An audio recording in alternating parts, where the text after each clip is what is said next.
байрлуулах. Олон жижиг хэсгүүдэд тарах. Тэгэхээр эрчим бөгнөрл чинь аяндаа сарнаад жигд талбайгаар тархаад ирэн шүү дээ. За, энэ хамгийн зөв арга. Ингэж чадаагүйгээс яах вэ гэхээр энийг задлах, өөрөөр энэгээр хооллох бэлэн хар сүнснүүд бий болчдөг. Энэ хар сүнснүүд яах вэ гэхээр хоорондоо нэгдээд эхэлнэ. Зохион байгуулалтанд орно гэсэн үг. Зохион байгуулалтанд ороод эхэлнэ. Тэгээд бас яах нь вэ? Нөгөө эхний хоёр бүлэг сүнс шиг, хүн төрлөختөн шиг дарга зэрэг захирал занжин байлдагч зарц боолтой болоод эхэлнэ. Зохион байгуулалт орно шүү дээ. Зохион байгуулалттайгаар хоол хүнсээ олж идэх гэсэн үг. Тэгэхээр энэ бөөгнөрлийг яах вэ? Хар сүнснүүд бөөгнөрөд энэгээр хоолно. Мөн үү? Задлж штэ. Цэвэр хүчийн бөөгнөрлийг задлж байна. За тодорхой хэмжээндээ энэ зөв болдог. Зөв болдог. Тодорхой зохист хэмжээндээ энэ зөв болдог. Гэтэл энэгээр хоолсоргоод эрчмийн бөөгнөр нэмэгдээд цэвэр эрчмээсээ илүү хар сүнсний бөөгнөр болоо явчихна. Мөн үү? Энэ тохиолдолд цэвэр эрчмийн хомсдолд ороод эхэлнэ. Тэр нь ямар цаг уу юу? Нөгөө цөвөн цаг уу одоогийн өнөөдрийн бидний үзээд байгаа хямралт үе ингэж бий болоод байдаг.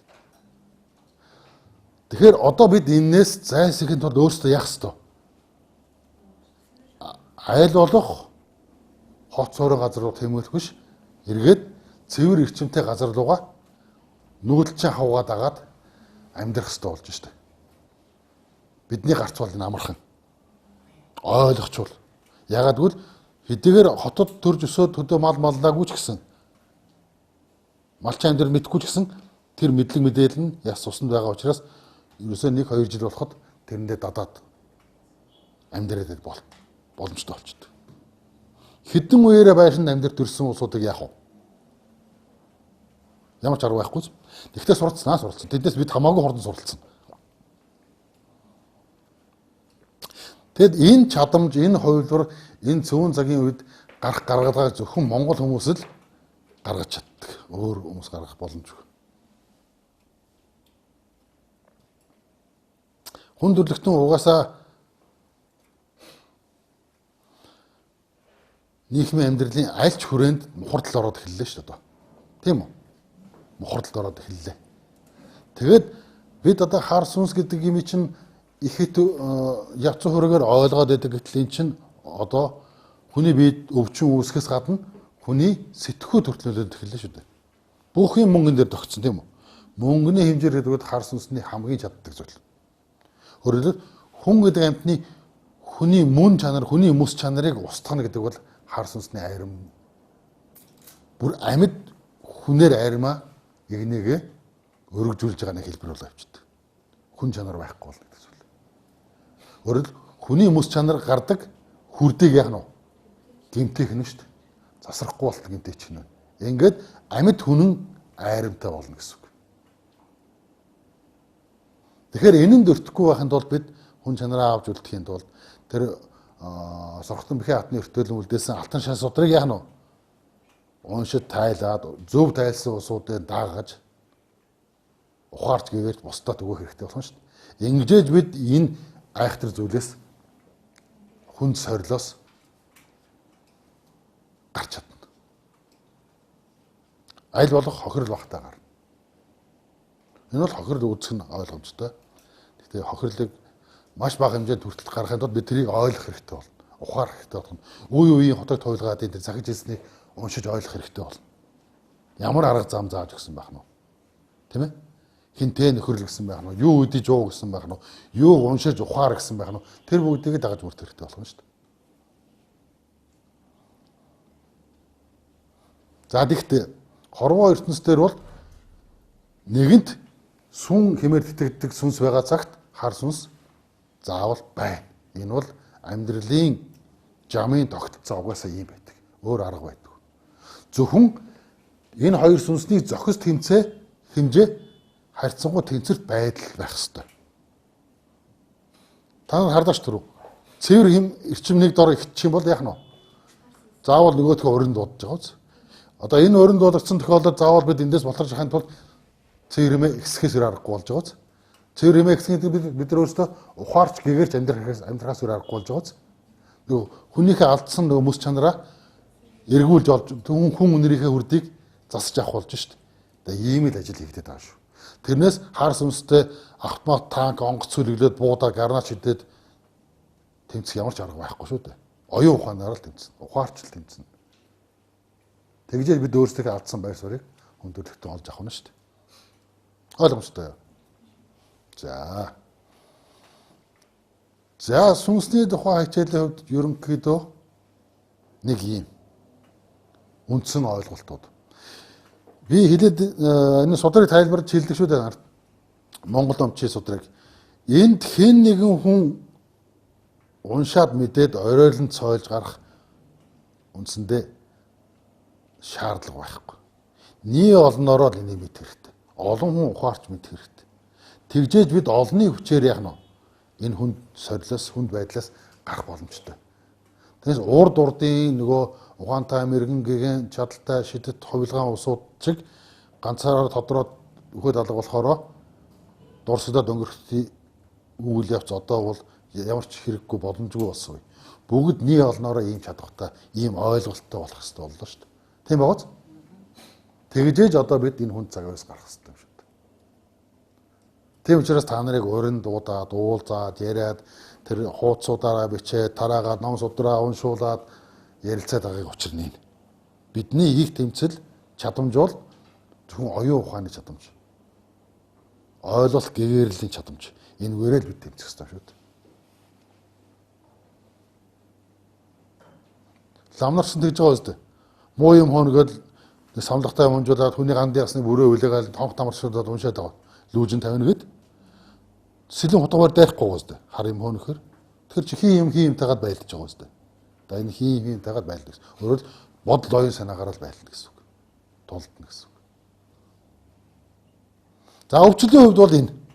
За манай дээр энэ заслыг бол хийж байгаа. Ер нь монголчууд энэ заслыг сайн хийдэг шүү дээ. Бүр их сайн номонд нэвчирсэн лам хүмүүс энийг сайн хийдэг. Чадaltaй бөө улсууд энийг сайн хийдэг. Өөрийнхөө үзм чадлаараа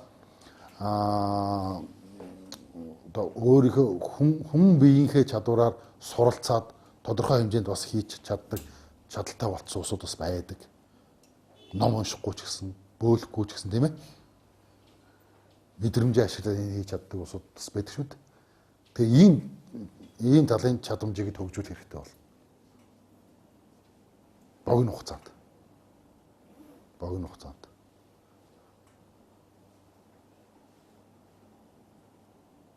За асуух юм байна.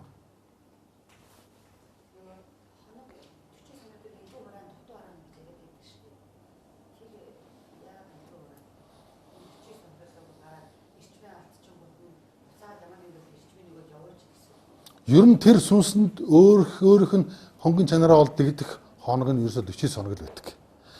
За ямар нэгэн тодорхой үйл явцыг хурцсахын тулд 21 хоногийн дотор маш хурдан тэр үндэ ухааруулж ойлгуулж агаад чухал явуулах болцолтой өдөр давхцсан бол тэгж хийж болох байх. Заавал эн чинь 49 хоног уулж дэгдэх албагүй шүү дээ. Ерөөсөө л ер нь бол энэ хэвийн үед энэ чинь ерөөсө хэдэн цагаас 3 хоногийн дотор л дэгдэх ёстой шүү дээ. Яг үнэн чанартай бол. Тэрнээс заавал 21 хоног хүлээн 49 хоног хүлээн гэж байхгүй шүү дээ. Дутуу үйл хийж чадаагүй амжаагүй дутуу үйл. Альва зүйлд хорогдох байна. Өөр хөөхтэй, эд хөрөнгөндөө, ажил төрөлдөө, тийм ээ. Эсвэл яах нь хийж амжаагүй дутуу үйлээ. Тийм ээ. Эсвэл эн чинь одоо чинь хоёр сүнсийн тэмцэн шүү дээ. Хар сүнс, сүүн хэмээр холдог сүнс. Тэгэхээр энэ уруу татчих болно. Хар сүнснүүд. Яах нь дөнгөж бээсээс алсан сүнсийг нааш энэ зайн аваад наашаа энэ бити тийшээ яваараа гэдэг.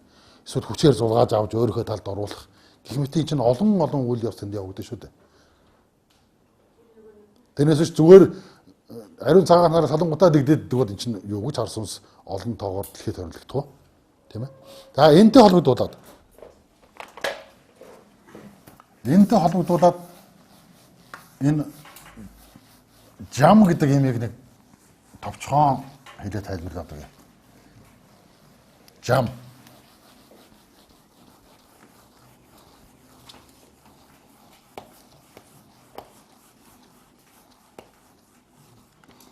Өөрөлд жам гэдэг юм байж аж хорвоо дэлхий дээр амьд биетүүд оршин тогтнодог. А тэр жам гажуудаад хүлээс алдуурсан тохиолдолд одоо саяын үйл явц явагдаад байна.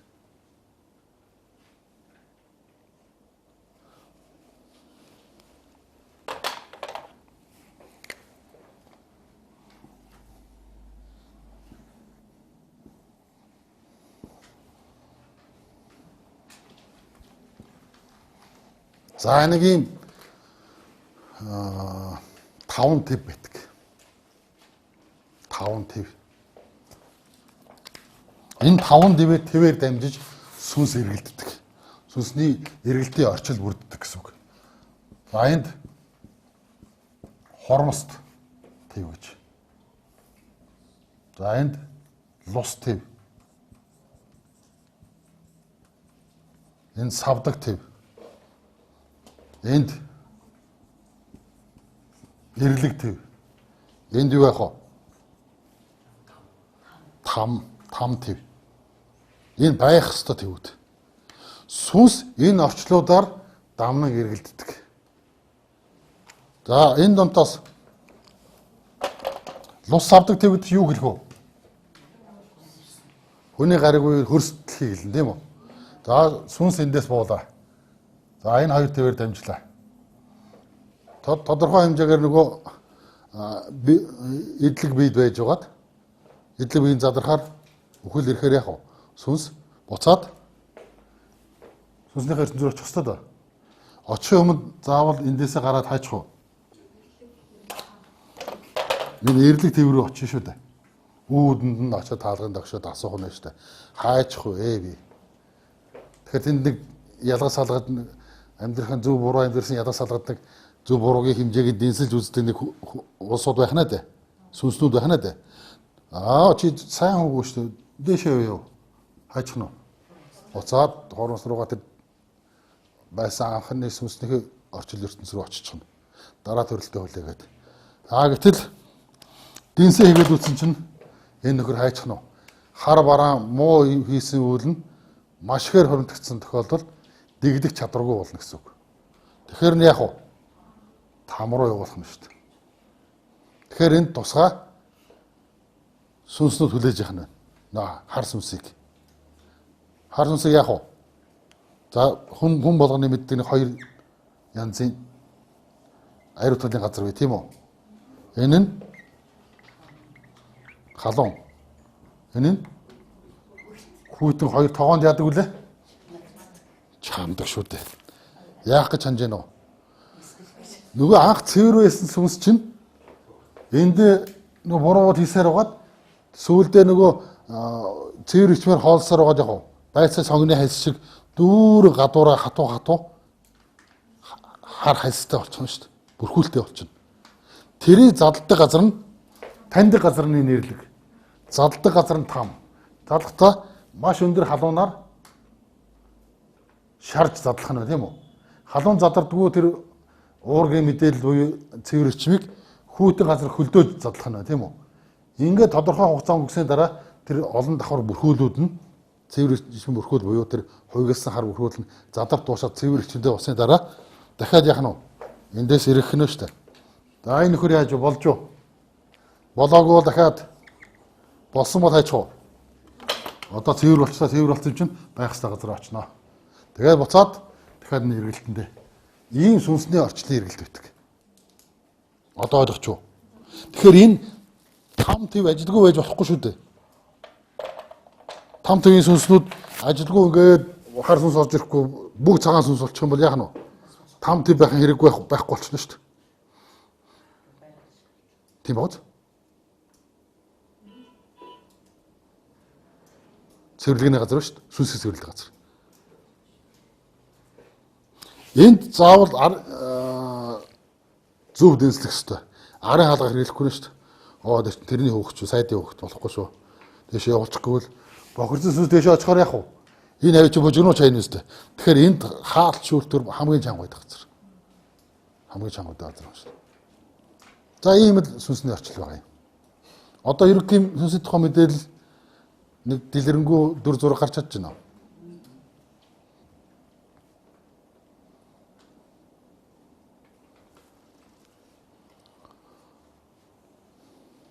Асуух юм байна.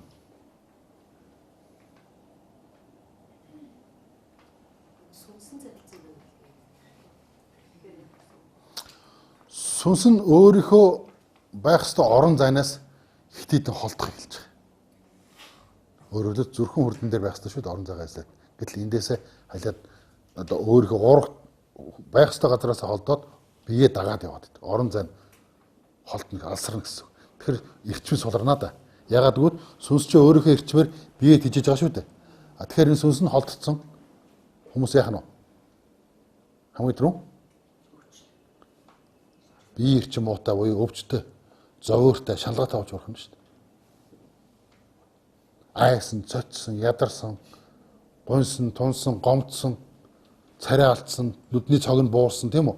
Итгэл сэтгэл байхгүй болсон байна шүү дээ. Энэ шинжээр мэддэг. Тийм учраас тэр сүнсийг яах нь дуудаж биеинд нь буцааж оруулах юм шүү дээ.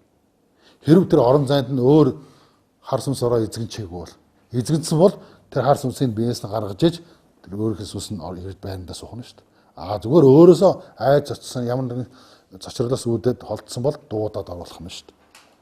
Юу гэд бодох нь вэ? Яад наашруулах вэ? Ямар ном унших вэ? За төвдөр л уншихгүй тийм үү? За төвдөр унш. Төв хүмүүс төв дургаас үнсийг төвгүй харин тэр аргыг зааж өгöd юм шүү. Тэгээ одоо дуудаад үзэх юм шүү дээ. Гэхдээ харин тийм шүү дээ. Одоо энэ учрыг энэ өнөөдрийн хичээл бүхэлдээ үүн зориулагдсан. Сүнсийг яад дэгдээх үү? Биенээсээ гараад одоо хөл болцсон, биеийн задарсан байхад жам асараа тийм чинь өндөр насны наслаад өндөр насны зоогдоод тэгээд эрчим дуусаад сүнс нь гарна шүү дээ. Тэгэхэд нь одоо яаж тэр сүнсийн аятайхан орон зайд нь мордуулж өгөх вэ? Тэрийг монголоор хэлэх нь шүү дээ. Гэтэл өөхөх цаг нь болоогүй санжганаад сүнс нь биеэсээ холдоод дагаа явж байгаа тохиолдолд яах нь вэ? Ингээ харахад л нэг ункаагүй бүр болохоо байсан бол одоо дуутчих нь шүү дээ. Тэгэхээр монголоор дуудах нь байгаа үстэй. Сая аргыг хэллээ шүү дээ. Түрүүн нөгөө бие барцсан тэр өндөр настай хүний сүнсийг яах нь вэ?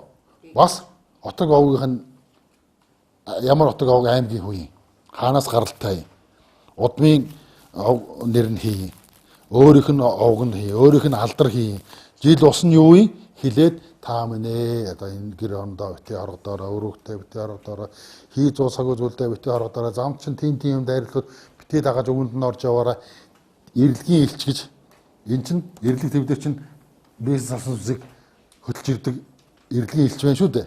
Тэр эрлэгийн элч нь тийм дүртэй, тийм нэртэй, тийм хөлтэй, гартай, нуруутай, туруутай, нүд амтай, хошоо хоншортой улсууд бий. Тэдний дагаад явбал эрлэг дээр хурдан очдөг шүү. Тэнд очичвол хаашаа явах зам нь хурдан заагддаг шүү. Та тийшээ л яваараа өөр газар өөр хүмүүстээ дагаараа. Тэгээд гэрэл дагаараа гэж зул асаагаад байдаг үстэй чинь. Учир нь шүү дээ.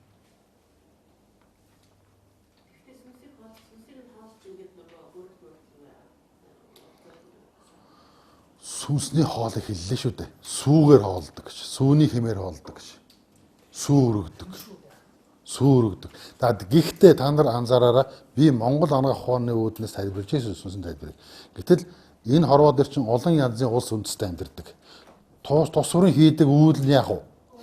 Өөр ёс заншил сашин шүтлэг ахуу газар нутгийн балиасад өөр ёс заншилтай шүү дээ. Тэгээ очиж бид нар төвдийг дуурайд тэгээд төв дээр яриад тахтай яах вэ? Монголоор ярьчих болно гэсэн чинь. Төвдүүд тэгээд одоо сүр ингээд шатаагаад үнэр гаргадаг бол бид сүүгээ өргөчих болно шүү дээ. Тийм байгаа үстэй. Харин бүр хэлсэн шүү дээ өргөлийг өргөхдөө хэнд өргөж байгаа нэр ус газар усны эзэн бол тэрэнд нь өгөө дэцүүдээ бол тэрэнд нь хилж яагаад өргөөрэй гэж. Хэлэхгүй өргөсөн юм чинь завсрын өнцөдөнд гацаа тэнж яваа сүнснүүдээ яах вэ? хоол болчихно үстэй, эдээ будаа болчихно үстэй. Тэгэхээр заавал нэрлж хэлж хагаад өөрөө нэр усчдаа хэлж хагаад өргөх нь зөв шүү. За юу. Тэг хүний ёсыг дагахаар өөрийн ёсыг дагах хэрэгтэй байна шүү дээ. Сэтгэлдээ шимжихгүй. Дуудаад шимжихгүй.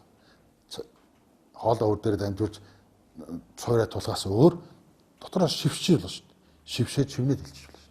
Аманда. Тийм үстэй.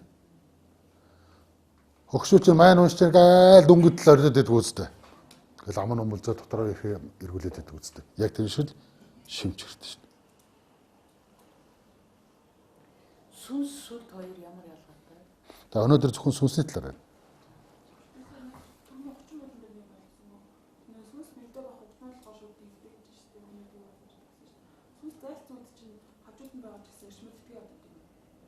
Тэгдэг. Маш бага хэмжээний эрчмүүд итгэдэг. Хаж зүс нь бэс айлаа дагаж яваа. Тийм учраас сүнсгүй болчихдог байхгүй. Эрчимгүй. Өөрөө удаандаа нүдний гал нуутсан бүр хараажаар нэг тийм болчтой шүү дээ. Одоо тэгвэл сүнсэн зайлцсан байх шүү. Мэддэг усуд бол эсвэл хардаг усуд бол сүнс чи холдоо байсан маань суу айлаа. Над хурдхан биед нь оруулаа гэдэг орол заслаж өгдөг шүү дээ. За сүнс цуудах аргууд бий л дээ. Гэхдээ бас хүн нь өөрөө чадамжтай болох хэрэгтэй. Би мөн чанарыг ярьж өгч байна өнөөдөр. Энэ бол дадлага хичээл биш шүү дээ. Тэгээд аргачлалыг хэлж өгч байна тийм үү? Дадлага хичээл дээр бол энэ ч одоо тэгэл хамгийн түрүүн л зуул юм улаа барайл эхэлнэ шүү дээ. Тийм ээ? Тэгэхээр энэ бол дадлага хичээл биш шүү дээ. Тэг мөн чанарыг тайлбарлаж өгч байна. Ойлгов уу?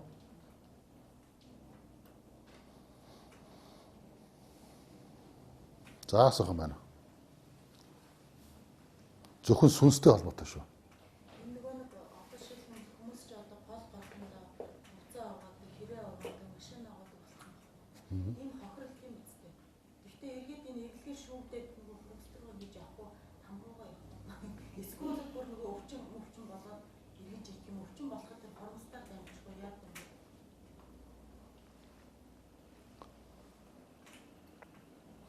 За хүн хүндээ хийсэн хараалж ятга хийгэр хий шүү дээ. Хараалж ятга гэж хий.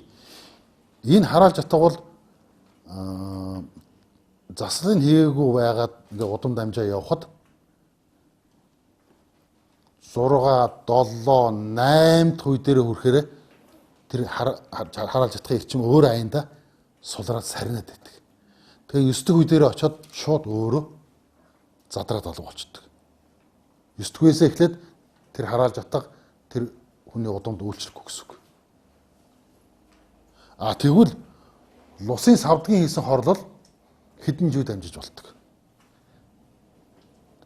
Гомдлын тайлаад аргадахгүй бол хэдэн жив дамжина.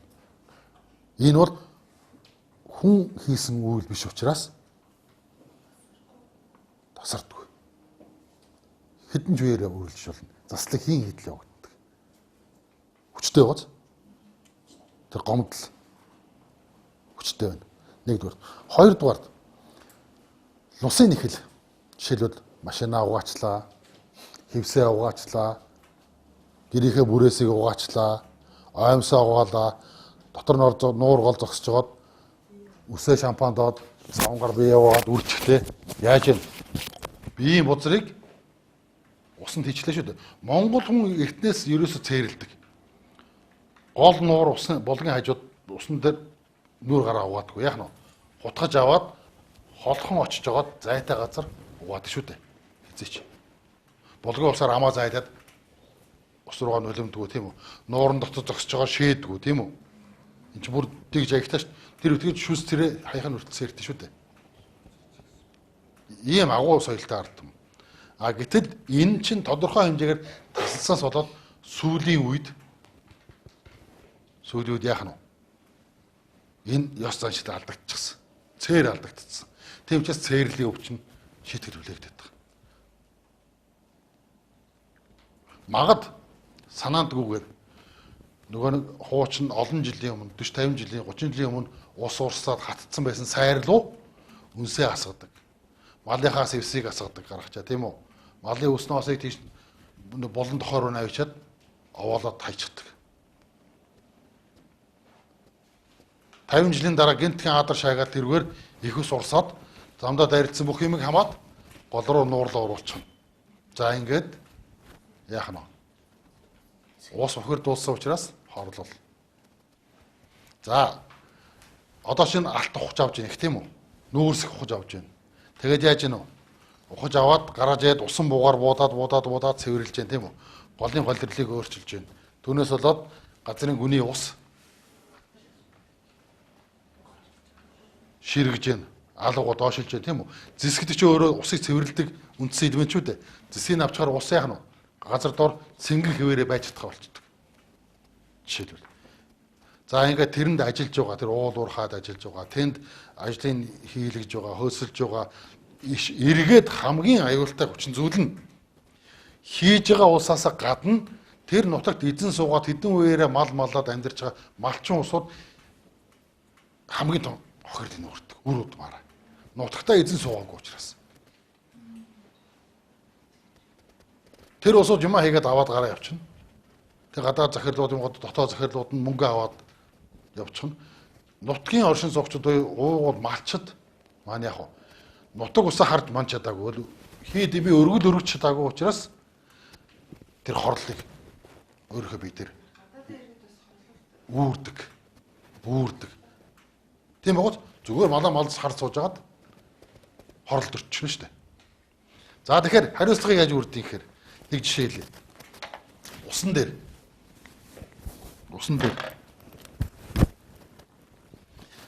за хүн биетэй байхдаа одоо тэр бусыг хэлэнүүлээд баахан ус нуургоо ширгээгээд бохирдуулаад завааруулаад элдвхийн бодисгээд одоо бүр тамтгийг алдуулаад загаас жараахаа уруу найтны бүгдийг мөхөөчлөө. Тамтаггүй их өрөнд орсон.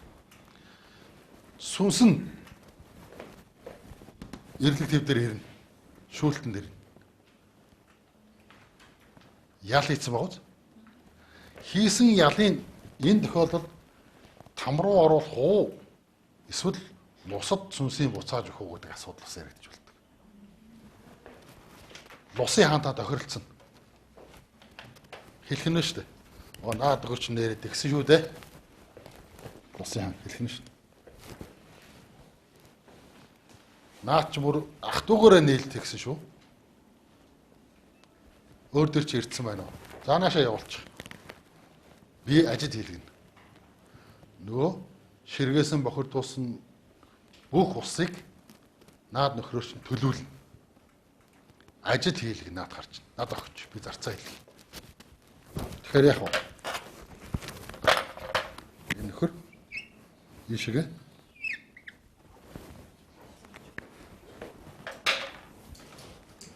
зарцсан ажил хийхээр илгээгдэнэ. За, яаж хийх вэ гэхээр ус гаргаж өгнө. Ус юунаас үүсдэг вэ? Юунаас үүсдэг вэ гэж. Шорооноос үүсдэг шүү дээ. Ус чинь. Өөрөөр хэлбэл чулуунаас үүснэ гэсэн. Төмөр махбод усан магад хоёрын хооронд юу үүсдэг лээ? Харьцаа өөрчлөлт зэв. Ус үүснэ тийм. Тэгэхээр тэр чулуунаас одоо энэ усттай чулуу шүү дээ. За нэг жишээ. Зуны сайхан нартаа өглөө ихт нар тусгаас өмнө булгийн ихэнд очдог тийм үү? Булгийн ихэнд нэг чулуунууд байдаг шүү дээ. Гэтэл нөгөө өвөл болсон шиг чулуун дээр яах нь вэ? Цаан зогцсон байдаг шүү дээ. Хөлрөөд. Тэр яаж ийн вэ? Ус уусч байна. Ус уусах ажил ингэж үүсдэг. Тэгэхээр тэр цан нэг чулуунаас нэг өглөө цан зохиход хэдийн хэмжээний ус гарах вэ? Гэтэл тэр хүн хэдийн хэмжээний усыг бохирдуулж ширгээсэн байх уу? Хэдэн куб метр. Тэгэхээр тэр хохирлоо барагдуултал тэр чулуун дээр суугаад яах нь вэ? Сүнсэн бээрээ ус үүсгэх гэсэн үг. Нөхөн төлбөрөө хийж авал тэгсэн хөөрхөд тэр хүмүүс сүнсний чинь нас ус цаг хугацаанд хүрэхгүй шүү дээ. Ганцаараа суугаад. Тэгэхээр хохирлоо барагдуулахын тулд бус яах нь вэ? Дахиад эрлэг ханд мэдүүлэг өргөнө. Ирэлгийн ноёнд.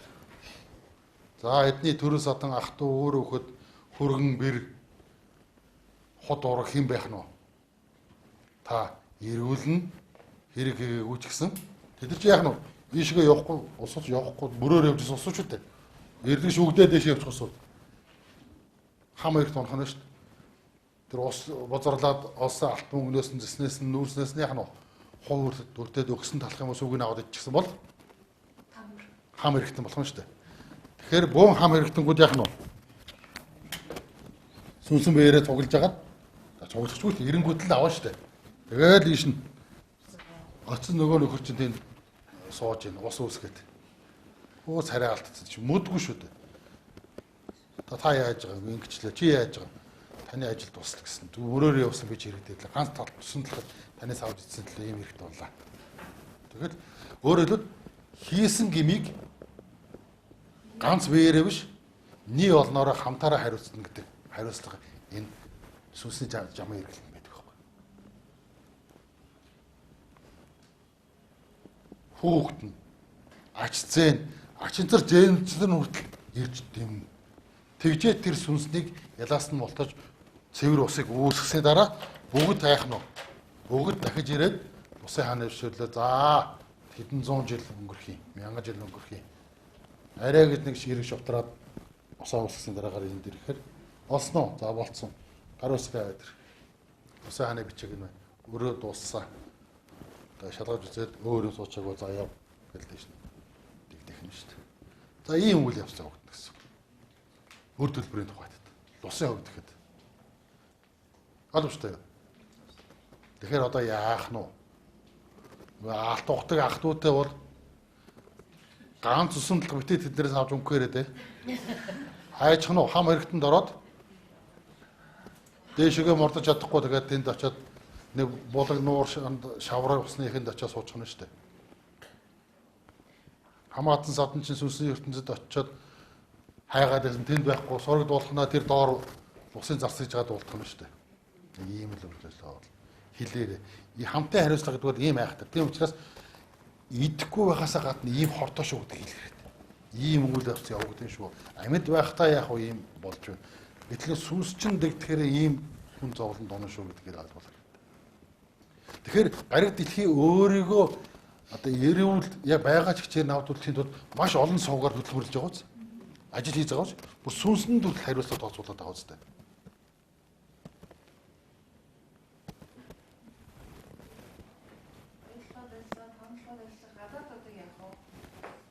Тэгээд тэр чинь хүн юм маань өгөхөр сүнс нь гараад ирнэ үстэй. Тэгэхээр бас адилхан л өвлөө өгнө шүү дээ. Зарим нь амьдаараа одоо өгрөөд эхэлсэн шүү дээ бас. Ер нь та нар одоо сайн сонсоор хараараа. Ийм нэг яриа яваад байдаг. Малчин өвгөнд орж сумын дарга бат дээр ороод өргөдлөгдөг. За миний хөө цэрэгт яваад ирсэ. Одоо ажилгүй мал гэхээр дургуцаад байх юм аа. Би одоо танаа сумын насаараа сумд ч мал хариулсан өндөр настан байна аа. Гавьяа шагналтай. Ганц хүүгийн минь харж үзээд манай суманд ажиллаж байгаа оюу толгой уурхаад хүүгийн минь оруулж өгнө. Цалин мөнгөнд төртэй юм гэлээ. Удахгүй гэрэлж бараалах юм гэлээ. Нэг хүүхдэд танилцсан дэрэн жирэмсэн одоо тэгээд мал малдахгүй одоо цалинтай ажилд оруулж өгөөч. Уурхаад оруулж өгөөч гэд өргөдөл бичиж ороод ирнэ шүү дээ. Хүүхдээ хайж дөрчих гэж байна уу? Тамруу шээ. Нөгөө савдаг усын хорол руу түлхээд нь шүү дээ. Энэхний насанд нь олох 5 засны төлөө нэг юм хууль руу яваад байгаа үз. Тийм. Тэгээд түлхснээрээ өөрөө бас яах нь вэ? Хам хэрэгт хамтаа хариуцахад орно. Зөвшөөрснөөрөө самгар нь бас тэр хэрэгт орно. Гараас дурснараа дарга хэрэгт орно. Зүгээр суужсэн даргын эхнэр хүүхдүүд яах вэ? Бас чирэгдэн. За нэг ийм л. Тэр хохирлыг хамтаар хариуцдаг айхтар хуулийн байгалийн хууль, сүнсний хуулинд үйлчилдэг. Бид энийг ерөөсөө анзаардаг. Надад ямар хамаатай ингэж бодоод өнгөрч байгаа учраас энэ бидний аж амьдрал өдрөөс өдөр доройтод байгаа учраас.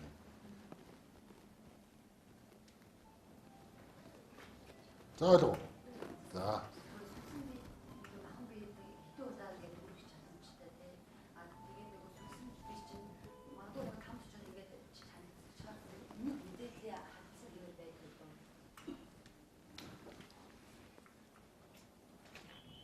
За. Сүнсний өөрийн мөн чанар бол одоогийн бидний мөрдөгдөж байгаа байгалийн физикийн хуультай ойролцоо. Сүнс шинээр үүсэхгүй, сүнс устж алга болохгүй, сүнс нэг хэлбэрээс нөгөө хэлбэрт шилжинэ. Одоо тэр 5 төвөл амжаа яваад байгаа. Энэ хуулийг дурдвалжилдаг. Хоёрдугаар тийм мөхөдгөө учраас яах нь вэ? Баян төрөх шаардлагатай болох нь да. Тэгэхээр дахин төрөлтийн дээд хэмжээ 550 удаа. Мянга шүү. Мянга удаа наад шаа. Дээд хэмжээ 550 удаагийн төрөлтийг авдаг гэж. Өөрөөр 550 төрөлтөн дотроо яах нь вэ? Сүнс хамгийн боломж өндөр түвшинд очиж хөгжиж гэгэрх нь шүү дээ. Тэгэхээр дахид төрөх яах нь вэ? Шаардлагагүй болох нь шүү дээ. Төрхөөсөө юм мэд. Тэгээд нөгөөх нь юу вэ? Тэгээ нөгөө тамруу илгийг чинь хар сүнс ч юм уу болоод тэгээд нөгөө босогдоод ингээд гадар хайрснарсаа хаяад дараагийн нөгөө төрөс рүү оршиж буцаж буухтаа өмнө. Тэр өөртөө хөндлөс уургийн мэдээлэл задлуулж байгаа шүү дээ тийм. Тэгээд залуучаад тэгээ буцаад дэш цэвэр болчоор дэгдээвч байхгүй болчихно. Ерөөсөө нэрлэгээр дамжихад энэ богино нэргэлтээр явсан ч гэсэн сүнсний богино нэргэлтээр явсан ч гэсэн урд мэдээлэл арчилдаг шүү дээ. Бууж ирчгэл димээрээд өөх хэцүү өстэй гэж. Яг нэг Монголын уран сайхны кино шүү дээ. Улаан балтай байлаа хөөхтэй. Нэг сүнсний кинод шүү дээ. Нэг айлын хөөхт өгчгээд өөр айл төрчгөөд дараа нөгөө амьдарч байсан байраа санаад идэг. Тоглоомоо санаад идэг. Ээж аавгаа санаад идэг. Мэдээд идэг. Тэгэхээр тэр чинь нөгөө сүнс дахин төрөөд байгаагийн баталгаа шүү дээ. Өөр бие дахин төрөөд байгаа баталгаа. А ер нь бол мөн чанараараа бол заавал энд нөгөө ой санамжийн нөгөө мэдээллийг цэвэрлэх ажиллагаа бол хийгдэн шүү дээ. Тэгжээ төр. Тэгэхгүй одоо төрөх болгонд бол би тэр төрөлдөө энэ төрөөд энэ төрөлдөө ингэж эргэж чадвар гачин юм болно өстэй. Төрөлтийн өргөж энэ эхнэрээс шүү дээ. Одоо хоёулаа суугаад байл бас эвгүй байдалтай байна юм чинь тийм.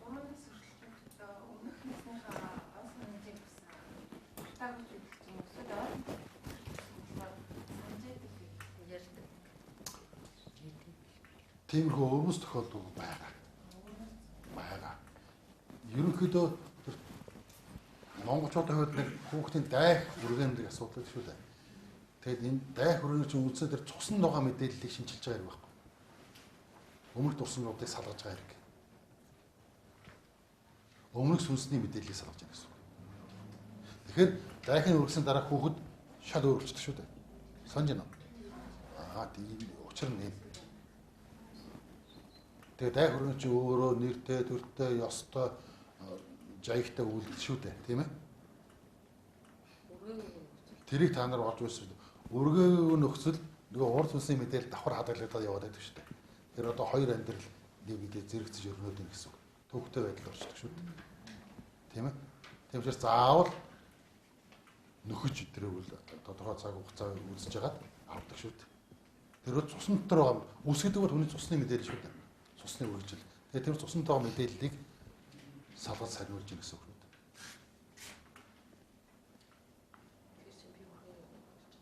үү? Үргээгүй байхгүй. Энэ дотор байгаа хамгийн нэр үнэтэй буянтай сайхан хүмүүсийг олж аваад үргэлгэж. Тэгэхээр ямар нэг хэмжээгээр та үргэлжлэх хэрэгтэй гэсэн.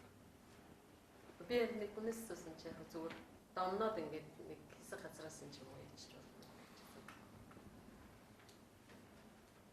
Домж болно шүү дээ. Домж. Угаасаа дай хөргөж чинь дом байгаа үстэй. Дом байгаа үстэй тийм. Дахиад урагчих юм чи ямар хамрын тайрцсан биш. Өсөл тайрсан юм чи. Одоо доктор туйлгаадыг тодруулдаг байна. Энэ одоо зөв. Тэр өөрсдөө үсээд. Тэр чинь хэллээ шүү дээ. Энэ гариг дээр амьдарч байгаа улс үндэстэн бүр өөр өдөг хоол үнсэс бүтгэл өөр шүү дээ. Тэр хотын туйлгаа тодруулна гэж чинь одоо төвдийн буюу буддын шашны зам уу шүү дээ. Монголд одоо тэнгэр шүтлэгтэй тэнгэр бөөлтэй учраас онгодоо буулгана гэж ярьдаг шүү дээ. Хойд дүр биш. Зүгээр бидийн улаач тэр онгод тэнгэр хаана хэний бие тэр яаж буух тэрийгэ тодлоод буудаг арга нь тэр нь Монгол арга шүү дээ. Яг шарын шашин Монголд өргөн дэлгэрээс сүүлийн 400 жил болоход тэр худаг туйлгаад богдуудыг тодруулж исэн үе би хойдог байна. Амьд хүн дээр тодруулж исэн үе. Тэгээ одоо тодруулдаг хаа? Энэ бол тэр шашны зам бол манай зам бол биш шүү дээ. Монгол хүний зам бол биш. Тухайн шашныг өргөж авсан, үлгэдэж авсан тэр үндэстний өөрсдийн зам бол байхгүй.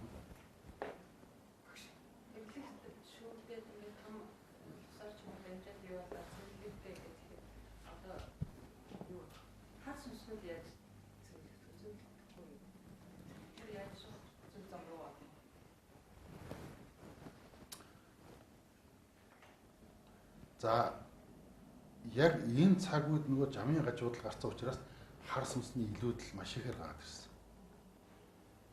Тэгэхээр энэ сүнсний богино эргэлт их эргэлт тийм үү? Энэ хоёрыг чинь хийж байгаа тэр твийн сүнснүүд байна шүү дээ. Ажиллах хүчин. Тэд нар чинь орон тоотой. Тодорхой цаг хугацаанд хийх даалгавартай ажилтай. Гэтэл нөгөө дээрээс бууж ирэх хар сүнс нь ихчихэр яах нь энэ орон зайдаа багтахгүй болж байна шүү дээ. Тийм байна. Нийлүүлэлт нь эргэлтээсээ яасан байна? Ихссэн байна. Тэгэхээр дараа нь үүснэ дээ. Дараа нь үүснэ дээ. Тэгээ дараа нь үүсгэхэд тэр бид нар хэрэгээ ухамсарлаад энэ хооронд очирлоо л гэж байгаа. Хаана вэ?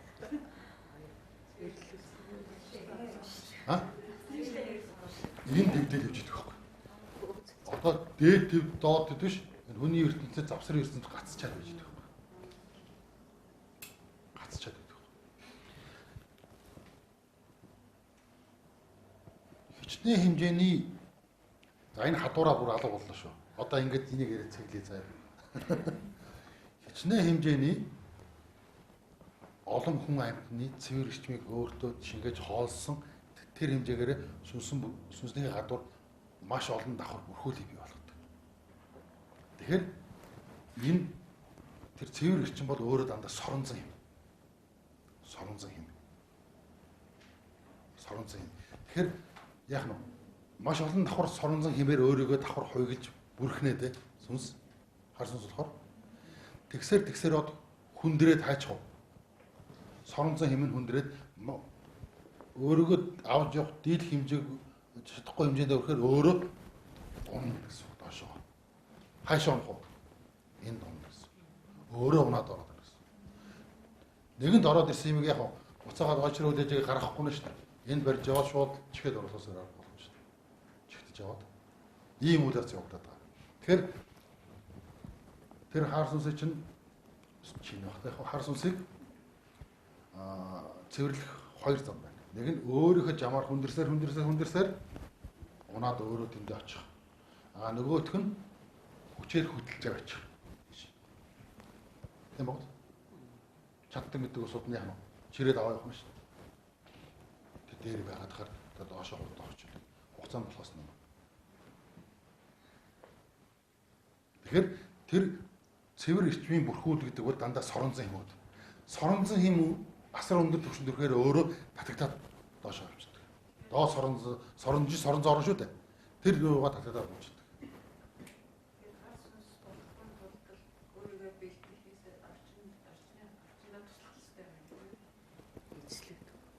Хар сүнс болохгүй тул сүнс гэдэг юу вэ гэдгийг бид өнөөдөр мэдээд авлаа шүү дээ. Хэдий янз байдгийг би одоо айланд болвол дээр үү гэдээ бодох нь шүү дээ. Мэдээж 3 дахь нь болохгүй нь ойлгомжтой боллоо тийм үү? Нэгдүгээр нь болоод дахин төрөөд явах уу? Эсвэл дандаа төрөөд 550 тоогоо үүсэж хараа уйтгартай юм. Лус савдаг болох юм уу? Нэг газрын уулын савдаг болох юм уу? Эсвэл нэг газрын усны лусын эзэн болох юм уу? Эсвэл бүр эртхэн гэгээрээд онгод болоод хүний бие тэр байн буугаад бөөгийн бие дээр буугаад байх юм уу? Зураачийн бие дээр буугаад гарын хөдөлгөөний хөдөлгөөд байх юм уу?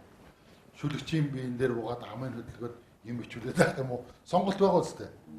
Гурван янзын сонголт байна шүү дээ. Мэдээж гурав дахь нь хар сүнс биш байна шүү дээ. Нөгөө хоёр сонголтууд ариун учраас алийг сонгох өөрөө шийдэх юм шүү. Гэхдээ тэр сонголт бас нэг аанда хүний бид оршиж байхдаа хэр их ухаарч гэгээд хэр их зүйлийг амжуулж гэдгээрээ бас оноолт шагнал болж очдог. Тэгээс өссөн болго би энд буугаас авдаг болоо. Би тэнд буугаад онгод болно гэвэл тэр онготой болно. Чадамж тийм хэмжээний ажил гүйцэтгэх чадамж мэдлэг урд уу байхгүй зүгээр л олон дахин төрөд хас байна. Тэгээ урд үүтэй болтлоо. А шагналын журмаар яах нь вэ? За чи юу болох вэ? Онгод болох вэ? Чи даалгавраа гүйцэтгэв. Онгод боллоо. За энэ суурьнд суу. Ажлаа сайн ивэл энэ суурьнд очино. Дахиад сайн ивэл сушаал дэвшнэ гэж хэлдэг юм уу?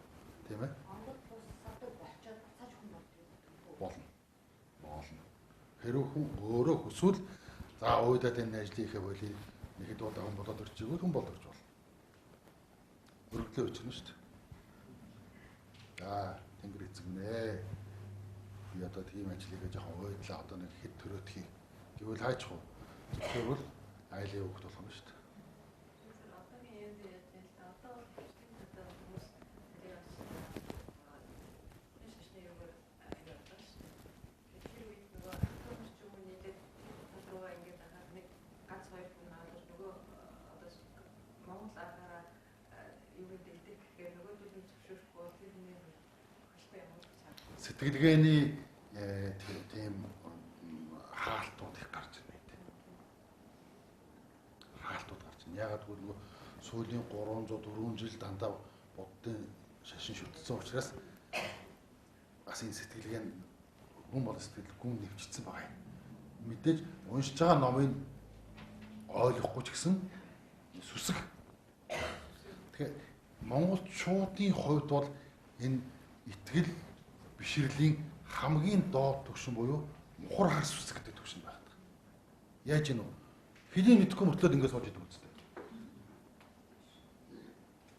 Одоо тэгшээлбэл буддын шашин ингээд тайлбарлаж өгч гисэн үү? Сүнсний эргэлтийн орчил их бага эргэл хүрд өвчин зовлон цэрлэвч яаж үүрхийг хэлэхгүй байгаа үстэй. Зөвхөн монгол хүний уугуул шүтдэг онгод ингэрүүд хэлж байгаа үстэй. Тэрийг бид нэр яаж гинөө?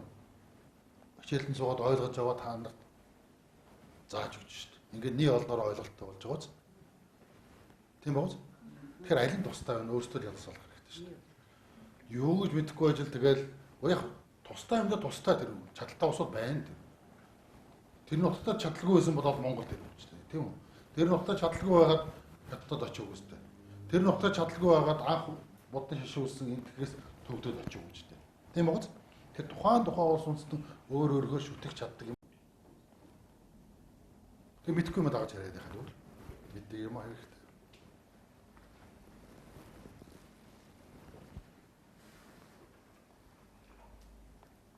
За ойлгоч юу?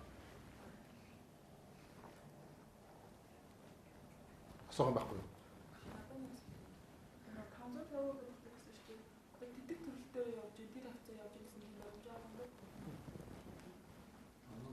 Мэдээллийг чинь арчаад байгаа шүү дээ. Мэдээллийг арчаад байгаа шүү дээ.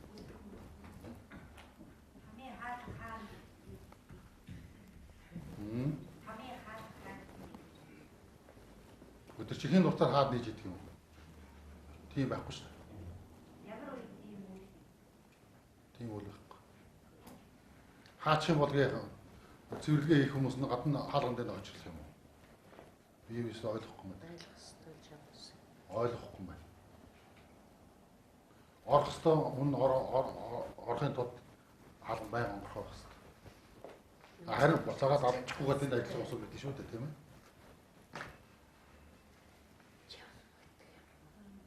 Би нэг асуулт асууя. Би одоо өвөр Монгол энэ удаагчид орсноо маш их баярлж байна. Тэгээд хүн ингээд өвчлээ одоо өвчин зовлон ихэд тавч чаад өвчин ороод ингээд ажил амьд тийм байж хол хүнээр өвжүүлээд энэ хүн онгод нь ирэх гэж байна. Биеийн зовоож ингээд энэ онгодын хутан буулга бол одоо энэ хүн эргэж ажилд орно, амьдрал сайжирна гэдэг онгодын буулгадаг Тэгээд хүн болгоно бүр онгодоо буулгах ёстой юу гэж асуумаар байна. Хүн болгоно бүр онгод буулгах ёстой юу? Тэр зовоод байхлаараа тэр онгодын жаавал буулгах ёстой юу? Ойлгож. Манай өөр мод тийм үү гэдэг дахиад байна.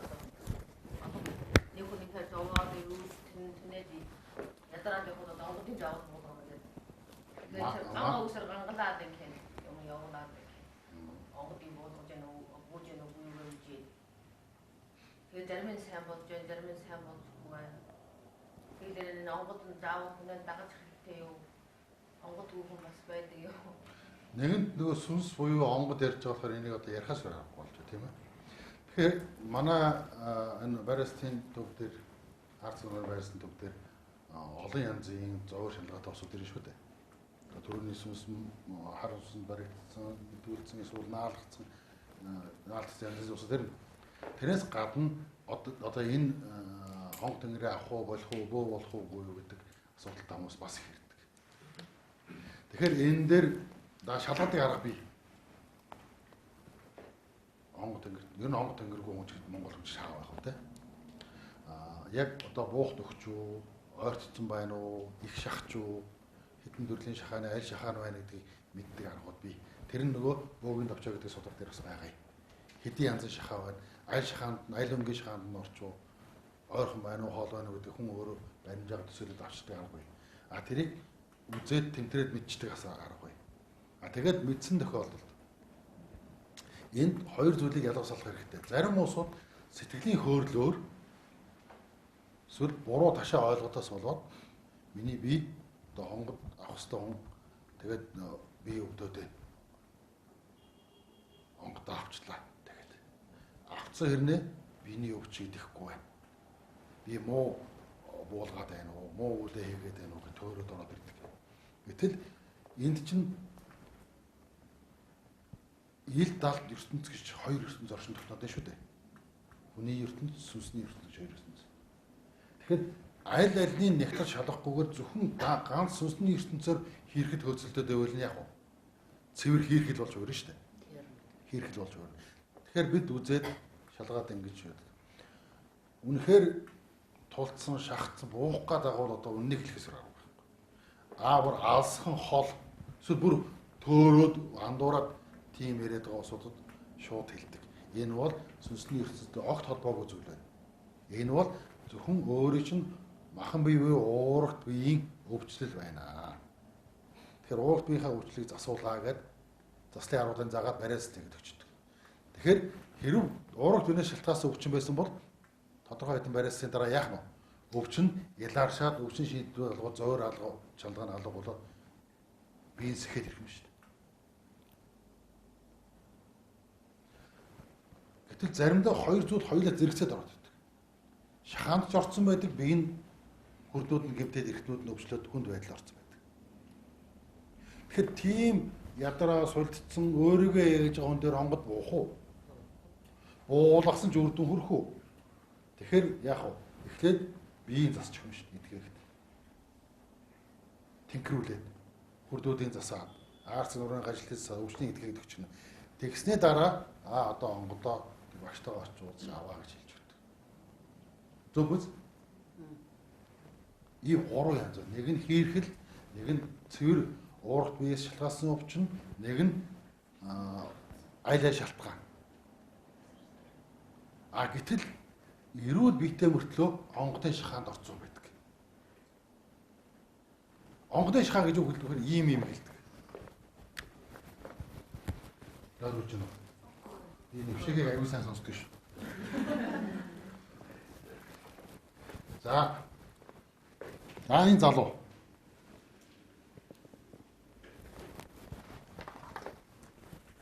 Энэ тодхон зурчих.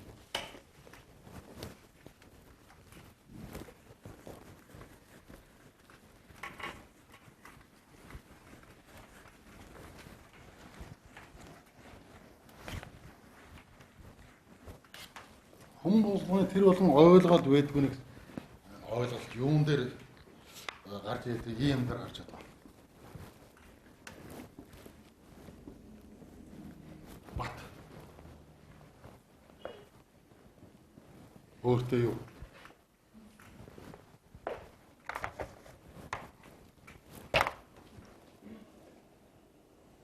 Нэг сүнстэй тийм үү? Өөр бие сүнстэй. Цоо ярил хүн. Яруус ороод ажил төрөөсөө ахуй амьдрал сайн гялзаал гэдэг. Батын найз. Хэм. Дорж. Батын эрчим бол ерөөсөө бүр ингээ биендээ хандсан ерөөсөө.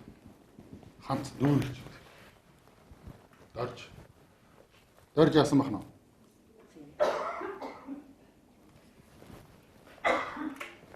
Нөгөө эрчим нь дундраад ийм төвшөнд орсон.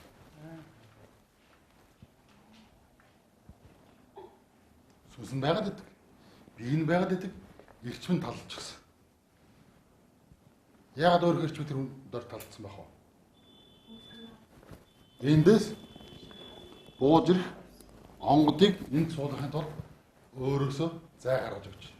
Орон зай эрчмээ талж өгч.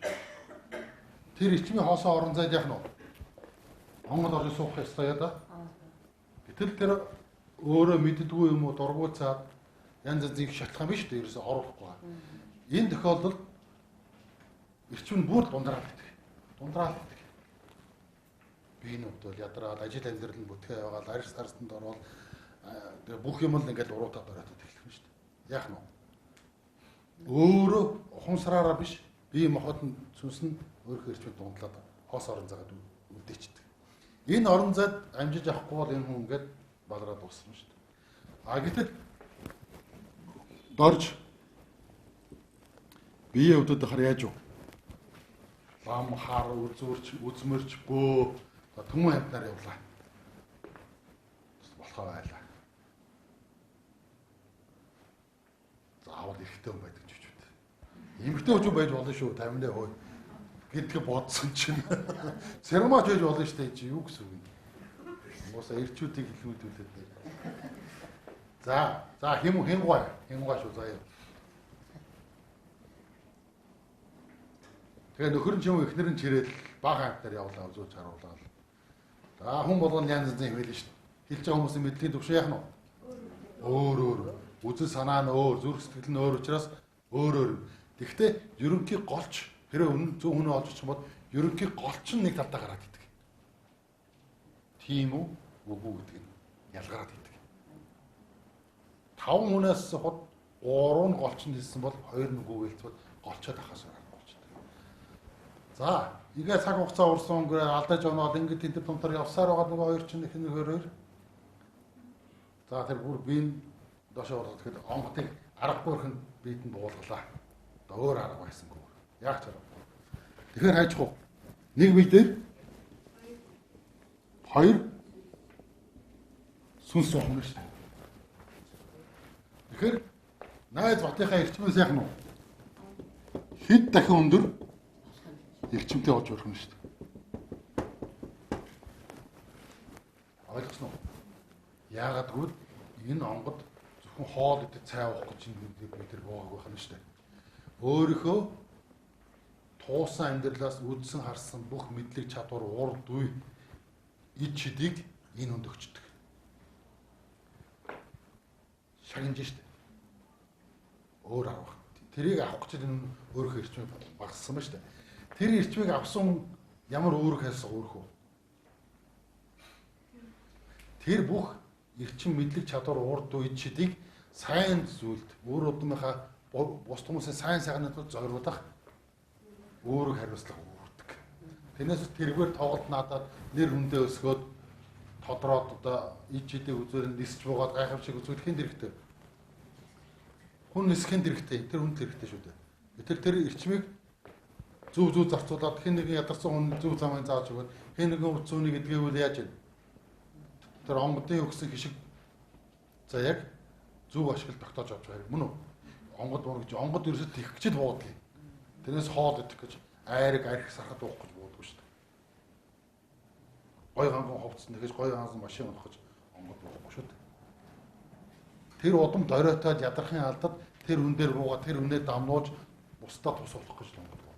Тэний тулд хүлээж авахын тулд зөнгөөрөө тэр улааж болох хүн өөрийнхөө биеийн эрчмүүдийг хагасалдаг байхгүй. Энийг улсууд их янз янзаар тайлбарладаг. Шахаанаас болоод тэр хүн өгчлээ манахаас. Шахаанаас болоод би аваарт ороод гэмтчлээ. Осолд орно шүү дээ. Олон өвчнөр өвдөн шүү дээ. Эрчим дондорцсон чи яах юм чи? Бүр аригт арсан дүрээд ороод годон жил хүртэл гардаг шүү дээ. Би битгэхгүйсээр байна. Эрчимд оролцсон учраас. Тэгэхээр тэр юунаас болж ийнө гэдгийг ойлгох хэрэгтэй. Тэрнээс тэр хүн дээр онгод буух гад тэр гэрийнхнээс хин нэгнийг өхүүлээд байгаа хэрэг огтоос биш шүү таминэ. Тэгэж өхүүлдэг бол яах нь вэ? Тэр онгодыг тэргээ айл хүлээж авах уу? Авахгүй үстэй. Одных нь хэдэн үнэ амиа гэрүүлийнх нь амиа авч очиж бодоо онгодож байх уу? Яагаад тэр гэрүүлээс нь тэр хүн өхөөд хажууд төрлөө хүмүүс нь өвдөөд байдгийг гэхээр энэ эрчмэн дондорцсон яах вэ? Амьд үлдэхийг хичээнэ дээ. Амиа тавьчихгүй байхыг хичээнэ дээ. Тэгэхээр энэ дутуу эрчмээ жаахан ч гэсэн дүүргэж авахыг оролддог. Санаатаа болоод санаагүйгээр. Тэгэхээр хавь орчинд байгаа ах トゥ нар гэр бүл, найз нөхөд, албан газрынхан ч юм уу хэн нэгэн эрчимжтэй өнөөс байнга эрчимгийнх нь өөрлөгөө сорж хэсэг зур харгацаадаг. Тэгэхээр тэрэнд нь би бэлдар эрчим султаа хүн өртчих юм бол хамаг юмас оруулсаар байгаа дуусчихдаг. Энийг буруу тайлбарлаад байгаа шүү. Ойлгов уу? Одоо энийг зөв тайлбарлах юм бол чиний эрчим дондраас болоод чи эрчмийг өөрөө санаагүйгээр сарсанслаад ийм бол үйлдэл хүрсэн байна. Одоо тэг онгодтой гэрээ аваа гэж хэлвэл зөв болж өөрч аваз. Тэс чамаас болоод тэр үхэд гэх юм бол энэ одоо дэндүү шудраг ус явах.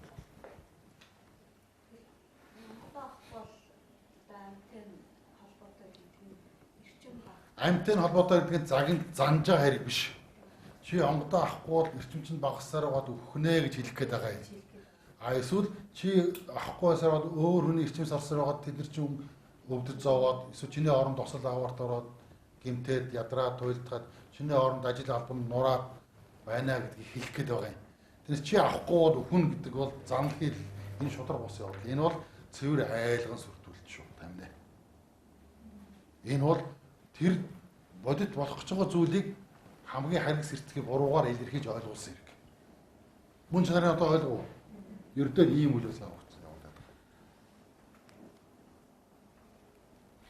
Хин нэгэн эрчим багтаа хүн тэрэнд оногдох юм бол эрчмээ хуус оруулаад тэгээд одоо өвчин сувн шанал азгүй тохиолдол өхөл болдог ийм л учиртай. Харин зөв ойлгоод зөв хүлээж аваад зөв мэдрээд зөв хүлээ хийгээд явчих юм бол тэр үйл нь маш олон ийм хүн тусалдаг. Хүн ядрахаараа мэднэ шүү дээ. Хар зөнгөөрөө идэхгүй болохоор хар зөнгөөрөө лам бөө үзмэрч барай төлөгчдөр очдог үстэй. Ямар дарга цайд зэрэг байсан. Тун арга урахаар очдог доо. Тэгэхээр хүний далдын зүүн савч тэгж хөтэлдэг байхгүй. Тэрэн дээр тоглож болж болохгүй. Тэрэн дээр худал хуурмаг юм хэлж ярьж болохоос болохгүй. Тоглоод худал хуурмаг хэлчихээр хайчих уу? Төрөөс сүнсний эргэлтээр эрлэгт очиод дэнслүүлж байгаа тамар угаал очиж цэвэрлэх юм шүү дээ. Худлаа хайлт 5 засыг авцсан учраас. Худлаа хайлт тэр хүний сэтгэл оюунаар тоглолцсон учраас тийм үү? Бодит байдал өрдөө тийм. За одоо дүгнэлт. Яагаад Монголд гинтхэн сүүлийн 7-8 жил борооны дараах мөөх шиг олон бөө төрвөө гэдэг асуулт нийгмийн сэтгэл зүг их зовоодог. Зөв үү, буруу юу, үнэн үү, худлаа юу? Нийгэм энэ дээр талцал үүсдэг. Итгэлцлийн хэмжүүр, мэдлэгийн хэмжүүр хангалтгүй ханамж төвшөнд байхгүй байгаа учраас маш их талцал үүсдэг.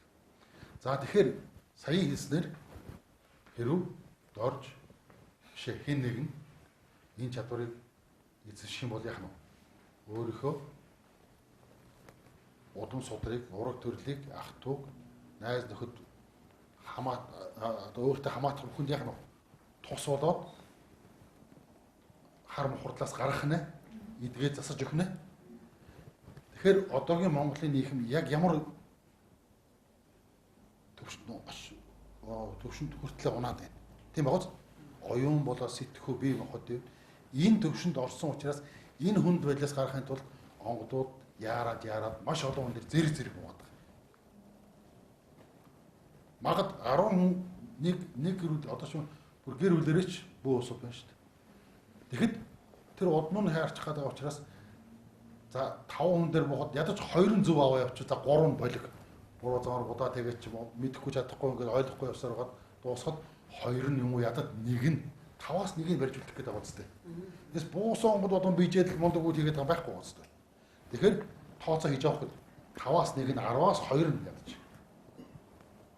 Бусдыг ойлгохтой аваа явуучих гэж тооцоод тэгэхгүй 2 муучвал яах нь вэ? Хоёулаа авч явж чадахгүй тэгээд тэр өөр юм яах нь вэ? Сүрлээ шүү дээ, дуусаа шүү дээ. Энэ тооцооны үүднээс маш ихээр яарч байна.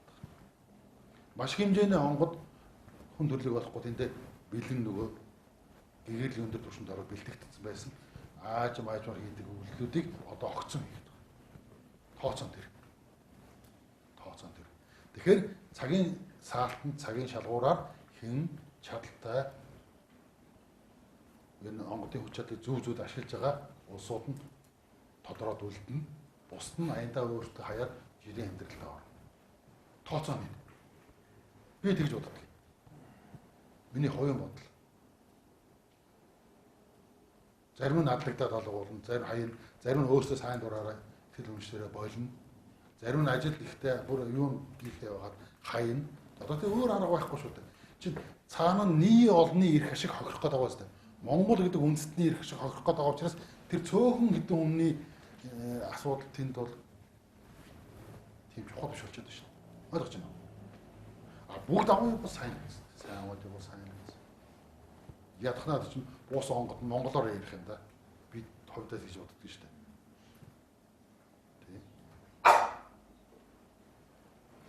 Тэр утмаа засгаж буугаад байна гэсэн үг үү? Ер нь ус үндэстэн удам судар уурга гэдэг чинь ерөөсөө нэг чүрээндээ нэг өрх гэрээс эхэлнэ шүү дээ. 10 өрх нэг 10-т тийм үү? 100 өрх нэг 100-т хамаарна, 1000-т хамаарна тийм үү? Гэтэл эхлээд тэр өрх гэр доторх үйл амьдралаа зам өрөө засч чадаагүй бол тэр 100 дотор 100 засаж чадаагүй юм бол хоорондоо талхицаад харшилтаад байна үстэй. Тэгэхээр хамгийн бага нэгжтэй өрх гэрийн амьдрал засах тул гэдэг. Тэгээ өрх гэлгэн өөрөөсөө засчих юм бол 10 засраад 100 засраад 1000 түн тэгэл уус орон аяндаа засах шивж. Тэгээс гинтхэн хаан ч юм уу жанжин төрийн толгойд хэн нэгэн сайтын толгойд бие дээр буугаад засныг үл энэ шиг үлгэр домог байхгүй болчих тийм ээ. Бас миний хувийн бодол шүү. Одоо би хувийн бодлоо ярьж шүү эргцүүллээ. Төрөн бол яасан нь мэдлэгээ тантай хуваалцлаа шүү. Тэгээд яг энэ үчирсгэлээр энэ шагааны үесгэлээр хувийн бодлоо тантай хуваалцаж эхэлж байгаа шүү. Өөрийн бодлоо. Ойлгооц? Тэгэхээр энийг одоо юу гэдэг судар дээр тэгж бичих байсан гинлээ бичигдсэн хүн тэгээ ярьж инлэг өгвөл энэ авцалдаагүй болох нь шүү. Энэ бол яг энэ цаг үесгэлээр шонготой шахаа гэдэг үесгэлээр дандаа миний хувийн бодол хөврөөд эхэллээ. Ойлгоо? Тэгэхээр энд ялгамжтай хандаж эхлэх нь шүү. Давстаа дэгстүүлээд очоод тэгэл та нар ч гэсэн одоо энэ эрэл хайгуул хийж байгаа юм шүү дээ. Хүмүүс шүүд оюуны болоод бие нөө мухардлыг мэдтсэн энэ тэр одоо явж байгаа зам чинь биш гэдгийг мэдсэн учраас өөр юм хайж байгаа сууч үү. Тэгээд надаас нэг юм сонсно. Өөр бас нэг хүнээс нэг юм сонсон тийм ээ. Хооронд нь харьцуулна, өөрийнхөө бодлыг ууйна. Дахиад нэг хүнтэй уулзна, хичээлэн сум. Энэ хамгийн зөв арга. Тэндээс өөрт хэрэгцээтэй юмудаа ялгаж авч үлдээгээд бусдын яах нь хаяад гээгээд явчихдаг. Энэ бол оройн хүрд маш сайн ажиллаж байгаа хүний шинж. Оройн хүрдийг ингэж сайн ажилладаг угаасаа. Оройн хүрдийг хөөгөлдөг ганц арга энэ. Тэрээс нэг хүний дагаар мухарлаас үсгэлээд тэр гэлцсэн чинь үнэн гэж явуул одоо энэ хамгийн алдаа байна. Ойлгоо? Тэгэхээр энэ судрын хувьд ярьж байгаа одоо цуврал хичээлүүд маань ярилцдаг маань үнний хувьд би асар үнэн гэж хэлж үнэхээр чадахгүй.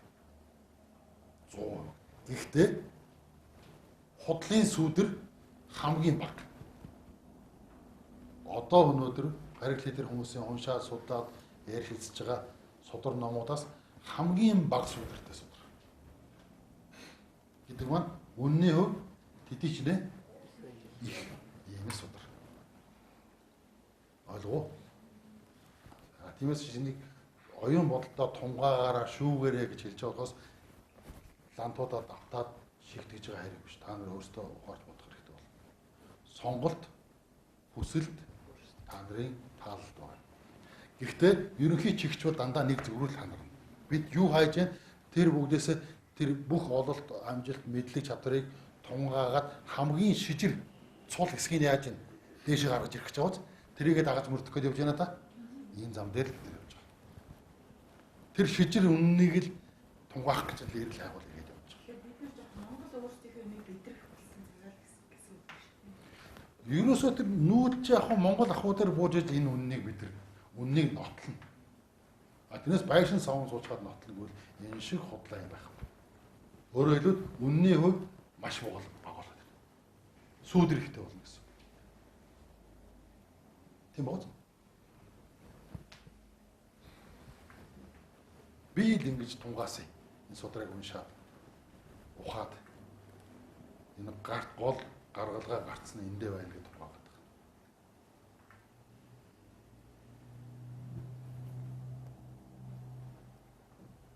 Одоо ингээд та нарын толгойцтой үү төмөөс эс ингээд ажиллаад зүгээрээ яралцаад хэлж байгаа үстэй. Уралдаал болоо бодол өрөөл зарим нь сэтгэл рүү чинь ингээд урсаал яин л хамгийн чухал шүү дээ.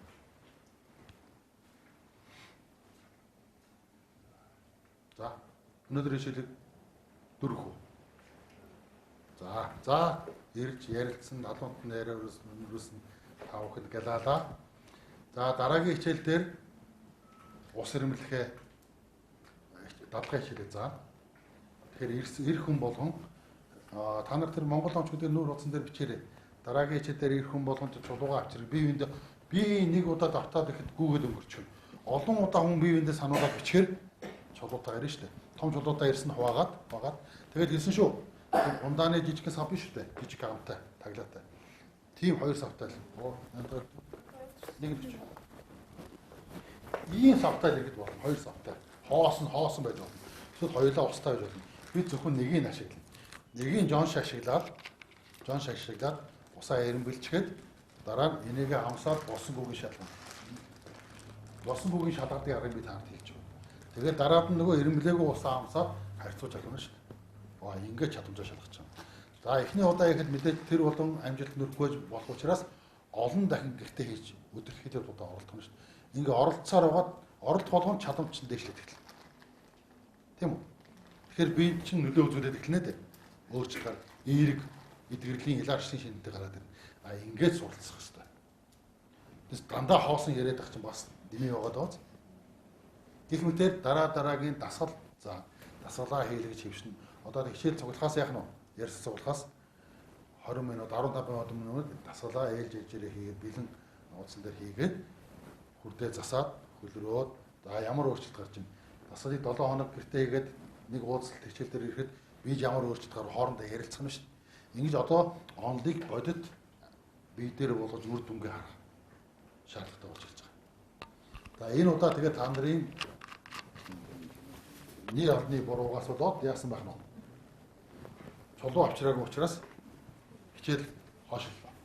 Тэгэхээр дараагийн дадлага хичээл дахиад ухраад байна гэсэн. Тэр нь юу байх вэ? Нөгөө биеийн хор зайлуулах, хор цэвэрлэх, хоньны 5 цулын махан тангийн хичээл дахиад хойшлоо. Гэхдээ би дараагийн хичээл дээр хэрвээ та нар бүх юмаа бэлдээд ирэх юм бол энэ дээр биегээр харуулж байгаа зааж байна.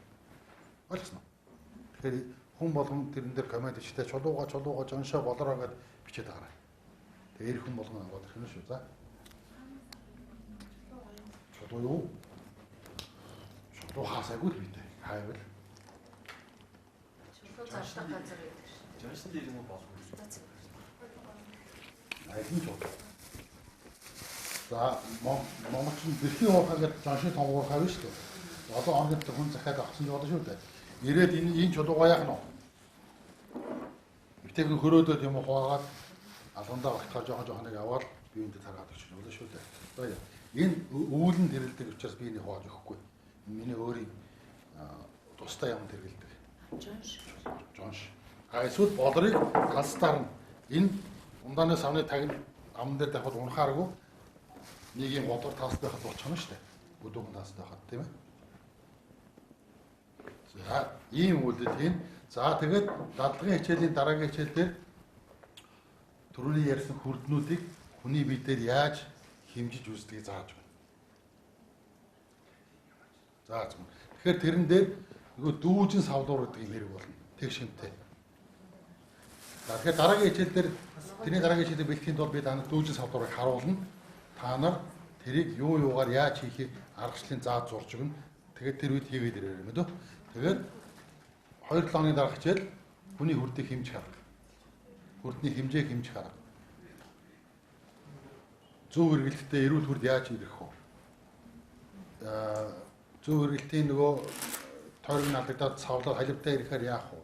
Буруу халивтай ирэхээр яадаг. Буруу ирэхээр яадаг. Гацхаар яадаг гэдгийг зааж байна. За гэдэг надад. Аваа.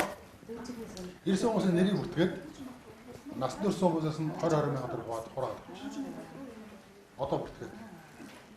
За тэр хүн дээр очиод чижээс уусаад нэрсээр бүртгүүлээд